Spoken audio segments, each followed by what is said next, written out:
thing in the Western Hemisphere.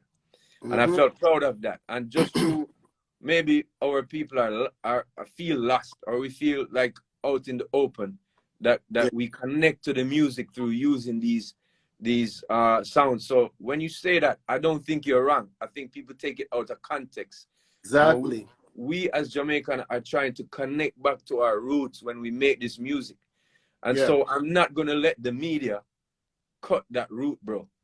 I'm not gonna let the media say to you that or use a soundbite from one thing you said in the whole conversation to make you feel or make anybody feel that you are trying to not say that it was birthed in Jamaica. But it is African sounds, and we have a symbiotic relationship. I've always said this. You know, African sounds is what we use to build our music. And then now we have come to influence a generation of people in the world, and especially also in Africa, that has utilized the way we play, especially a man like yourself. So I know you're not saying nothing wrong when you said it, bro. For sure. We're just here to and I have a few questions as well that I know only you can answer. Cool. Because definitely you've been a force in the dancehall reggae industry. Like, I want to say, I could have said it in the reggae and dancehall, but I want to say in the dancehall reggae industry, so much so that, you know, the whole world looks up to you. I have learned your songs to be here today. That well, I broke it down now, right, and learn that it's not a joke. You know what I mean? So appreciate it, when I get, you know, when the news twisted away, and I get a lot of bashment from Jamaica, basically. I don't really feel too hurt, because I feel like they're just misinterpreting the stuff. And luckily enough, I've had a lot of interviews in Jamaica, and I said this because that they had the opportunity to see, so they didn't really get angry in that. But I have a question. There's a way I feel. Like, is it really, like, I feel that way, like probably Jamaicans or Jamaican artists really don't feel like they really have anything to do with Africa, like, or probably Ghana, where I'm from. You know, most often.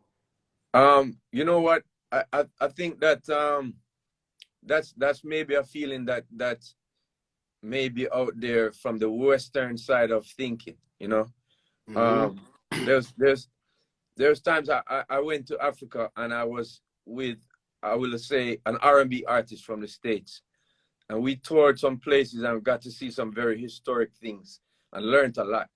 And when me and him, I went back to the States, and I saw him on a radio station. And the first thing I said was, last time I saw he was in Africa, he was learning a lot of this and that. And he shied away from the question immediately, because in Western society, it's kind of seen as that's far away from us. That's in the past. I don't know why. There's a lot of people who feel shy from that. Now that Africa is getting more glory music-wise, there's people with the afrobeats. With afrobeats. There's people gravitating back towards that vibe, just like you said on the phone call with me yesterday.